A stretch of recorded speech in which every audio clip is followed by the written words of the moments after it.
Memory box వీక్షకులకు శుభోదయం. ఈరోజు కొత్త సబ్జెక్ట్తో వస్తున్నాము. మీరే డాక్టర్ అయితే అంటే ప్రతి వ్యక్తి అతని శరీరానికి ఒక డాక్టర్గా పనిచేయాలి. అంతేగాని మనం శరీరంలో జరిగే మార్పుల్ని రోజు గమనించకుండా మనం ముందు ప్రయాణం చేస్తూ ఉంటే కొన్ని రోజులు మన శరీరంలోని జరిగే పరిణామాలకి మనం బాధ్యులవుతాం.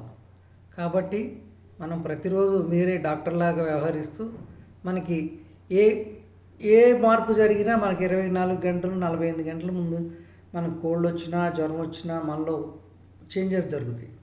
ఆ చేంజెస్ మనం గమనించిన రోజు మనం దానికి తగ్గట్టు ఆహార నియమాలు పాటించుకుంటూ చిన్న చిన్న చిట్కాలు వైద్యాలు చేసుకుంటూ ఇంట్లో జరిగే మార్పులతో మనం 90% మంది హాస్పిటల్ పాలవకుండా ఉండొచ్చు.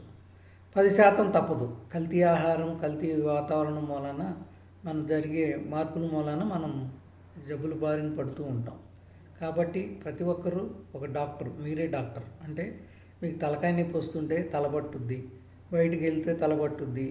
ఇవన్నిటిని మనం గమనించి మనకి ఏమి తింటే మనకి మార్పు జరుగుతుంది, ఫలానా వస్తువు తినటం వలన మన ఒంట్లో మలబద్ధకం వస్తుంది, ఫలానా వస్తువు తినటం వలన వేడి చేస్తుంది, ఫలానా వస్తువు తినటం వలన చల్లదనం జరుగుతుంది అనే విషయాలను మనం గమనించినప్పుడు మనకి వ్యాధులు మన ఇంట్లోనే నివారించబడతాయి. డాక్టర్ దగ్గరికి వెళ్ళవసరంలా. ఎప్పుడైనా మీరు గమనించారా, షుగర్ డాక్టర్ దగ్గరికి మనం వెళ్తాం. షుగర్కి మనకి మందు ఇస్తాడు, కానీ షుగర్కి మొత్తం తగ్గిపోద్దని ఎప్పుడు చెప్పడు. మీరు అది తినాలి ఇది తినాలి అని చెప్తూ ఉంటాడు. సార్ ఇంకా తగ్గలేదు అంటే 500 నుంచి 1000 mgకి తీసుకెళ్తాడు. అంతేగాని మొత్తం 500 నుంచి 200కి రావాలంటే అది మీ మీదే ఆధారపడి ఉంటుంది. అసలు ట్యాబ్లెట్ వాడుకోకుండా ఉండాలన్నా కానీ మనం జయించవచ్చు. కొన్ని రోజులు వ్యాధి ముదిరిపోయిన తర్వాత వ్యాధికి ఔషధం ఇంపార్టెంటే. ఇప్పుడు హోమియోపతి ఆయుష్ని పెంచుద్ది, అలాగే ఆయుర్వేదం ఆయుష్ని పెంచుద్ది. కానీ మనం హోమియోపతి మీద ఆయుర్వేదం మీద మనకి చిన్న నమ్మకం, అపనమ్మకాలు ఉన్నాయి.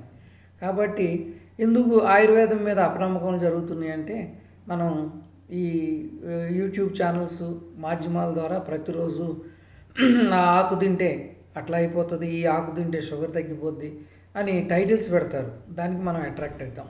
అట్రాక్ట్ అయ్యి ఏదో ఇంట్లో వైద్యం చేస్తే మనం డాక్టర్ దగ్గరికి వెళ్ళొద్దు, మన మంచి జరుగుద్దు కానీ కొన్ని రోజులు తింటాం, కానీ ఫలితం ఉండదు. దానివల్ల మీరు ఏం చేస్తారంటే ఆయుర్వేదం మీద నమ్మకం పోగొట్టుకుంటున్నారు. ఇది అన్నీ ఏంటంటే ఒక ఆకు తినటం వలన, ఒక చెక్క తినటం వలన, ఒక కషాయం తాగటం వలన వెంటనే మార్పులు జరగవు. ఫస్ట్ మనం బాడీలో మీరే డాక్టర్ అయితే మీ బాడీలో జరిగే పరిణామాలు వేడికి, చలవుకి, దగ్గుకి, పడిశానికి, వాతానికి, పిత్తానికి అన్నిటికీ మీరు మూలాన్ని కనుక్కొని దానికి అంటే మనం 24 గంటలు పనిచేసి ఈ బాడీని ఏదో మనతో ఉందిగా అని రోగం వచ్చినప్పుడు హాస్పిటల్ తీసుకెళ్తే కాదు.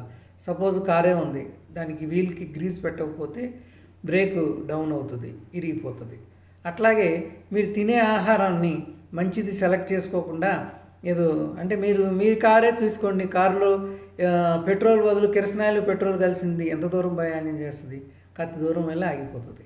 అట్లాగే బాడీ కూడా కల్తీ ఆహారం అనే దాన్ని మీరు పూర్తిగా మానేయటానికి, నివారించడానికి మీ చేతులారా మీరు శ్రద్ధ తీసుకున్న రోజు మాత్రమే మీరు ఆరోగ్యవంతులుగా, ఆనందంగా, అందంగా జీవిస్తారు.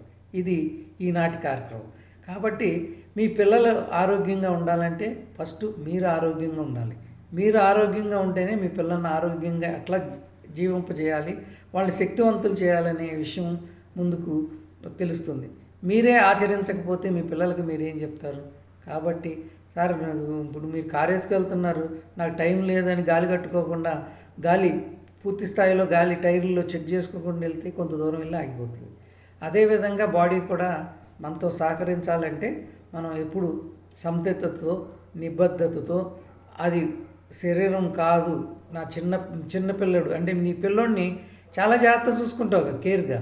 అదేవిధంగా మీరు మీ బాడీని కూడా చిన్నపిల్లల్లాగా సాకాలి. అంటే దానికి కావాల్సిన సౌకర్యాలు, దానికి కావాల్సిన ఆహార నియమాలు నోటికి, మైండ్కి కొంచెం హద్దు పెట్టుకుని మనం తింటూ ఉంటే ఒబిసిటీ రాదు, మోకాళ్ళ నొప్పులు రావు, షుగర్ రాదు.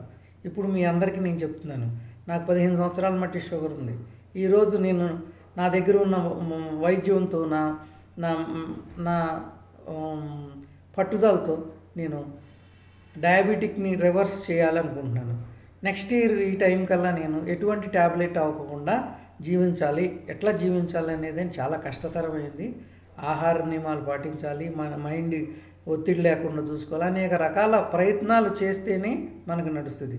ఒక ఆకు తింటేనో, ఒక చెక్క తింటేనో, కషాయం తింటేనో ఏం కాదు. ఇంగ్లీష్ ట్యాబ్లెట్ ఒకటి వేసుకుంటే దాని సైడ్ ఎఫెక్ట్స్ ఇంకా 4 వేసుకోవాలి. అదేవిధంగా మీరు మైండ్ని స్ట్రెస్ లెవెల్స్ తీసేసుకుంటే ఎటువంటి ట్యాబ్లెట్ లేకుండా మంచిగా నిద్రపోతారు. ఇక్కడ ముఖ్యంగా నేను చెప్పేదంటే మీరందరూ మీ శరీరానికి మీరు డాక్టర్గా అయ్యి మీ శరీరాన్ని ఒక చిన్నపిల్లడు మీ అబ్బాయి మీ అమ్మాయిని ఎట్లా సాకుతారో జాగ్రత్తగా అంత జాగ్రత్త మీ ఒంటికి తీసుకుంటే మీరు ఆరోగ్యంగా ఉంటే ఆడవాళ్ళైనా మగవాళ్ళైనా మీ భార్యకైనా భర్తకైనా మీ పిల్లలకైనా మీరు సేవ చేసుకునే అవకాశం, మంచిగా వాళ్ళని చూసుకునే అవకాశం ఉంటుంది. మీరు అనారోగ్యం పాలు అయితే కుటుంబం అనారోగ్యం పాలైనట్టే. కాబట్టి చూస్తున్నారు కదా, హాస్పిటల్కి పోతే ఈ విధంగా డబ్బులు వసూలు చేస్తున్నారు. కాబట్టి 10% మాత్రమే మనం హాస్పిటల్కి వెళ్ళాల్సిన విషయాలు ఉన్నాయి. 90% మాత్రం మన చేతిలో ఉందనేది ముఖ్యంగా. మీరు కూడా ఏం చేయాలంటే కల్తీ పదార్థాల కొనటం కానీ తినటం కానీ మానేస్తే వాళ్ళు ఎవరూ తయారు చేయరు. మనం తింటున్నాం కాబట్టే తయారు చేస్తున్నాం. ఈరోజు ఇంతటితో ముగిస్తున్నాను. Thank you very much. నమస్కారం. మీరు ఈ వీడియో నచ్చినట్టయితే షేర్ చేయండి. ఇంకా సబ్స్క్రైబ్ చేయని వాళ్ళు సబ్స్క్రైబ్ చేయండి. This is not entertainment channel immediately. కొన్ని రోజులైన తర్వాత ఎంటర్టైన్మెంట్ కూడా ఇస్తాను. ప్రతిరోజు ఇవే చెప్పటం కాకుండా. నమస్తే, సెలవు. Thank you.